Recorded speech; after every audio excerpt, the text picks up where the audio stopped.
معراج کی بات کرنے کا تو اب وقت آیا ہے، اس لیے کہ معراج کا سارا واقعہ تو مسجد اقصیٰ کے گرد گھومتا ہے۔ سبحان الذی اسریٰ بعبدہ لیلا من المسجد الحرام الی المسجد الاقصیٰ۔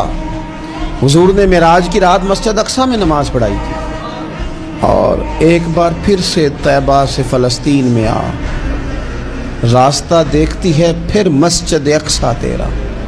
ایک بار حضور گئے تھے مکے سے مسجد اقصیٰ، اور پھر حضور فرماتے ہیں جب میں واپس گیا نا تو کفار میں جو کہ مسجد اقصیٰ دیکھی ہوئی تھی تو مجھ سے پوچھنا شروع کر دیا کہ مسجد اقصیٰ کی کھڑکیاں کتنی ہیں، دروازے کتنے ہیں، پلر کتنے ہیں۔ جب انہوں نے سوال جواب کیے تو حضور فرماتے ہیں کہ رب کریم نے مسجد اقصیٰ کو اٹھا کے میرے سامنے رکھ دیا۔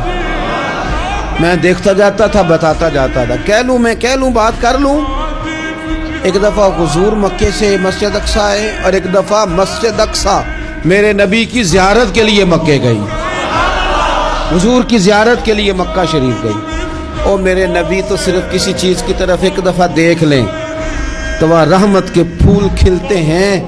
مسجد اقصیٰ کی طرف منہ کر کے 17 مہینے میرے نبی نے نماز پڑھی ہے۔ مسلمانوں پتہ ہی کوئی نہیں، ہماری خبریں ہی اور ہیں، ہمارا درد ہی اور ہے، ہمیں پتہ ہی نہیں بم کہاں برس رہے ہیں، ہمیں یہ خبر ہی نہیں۔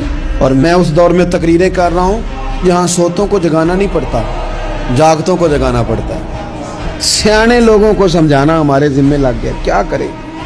اس قوم کو سکھانا پڑتا ہے جسے پتہ سارا ہے، لیکن جان بوجھ کے آنکھیں ہماری بند ہیں۔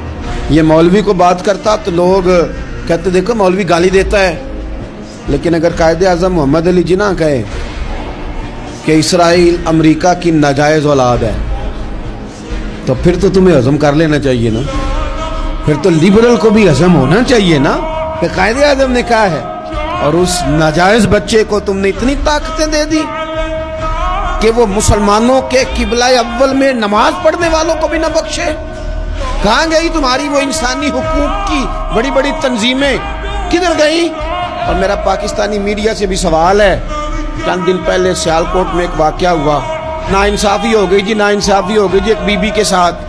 ہر بندے نے شور مچایا، بڑے بڑے طوفان اٹھتے ہیں، کیوں ہوا جی کیوں ہوا؟ مسجد اقصیٰ کی توہین ہو گئی تو پھر طوفان کیوں نہیں اٹھا؟ ٹاک شو کیوں نہیں ہوئے؟ بحثیں کیوں نہیں ہوئی؟ میں اس موم بتی مافیا کا کیا کروں؟ ان لبرل لوگوں کا کیا کروں؟ ان کے سپورٹروں ووٹروں کا کیا کروں؟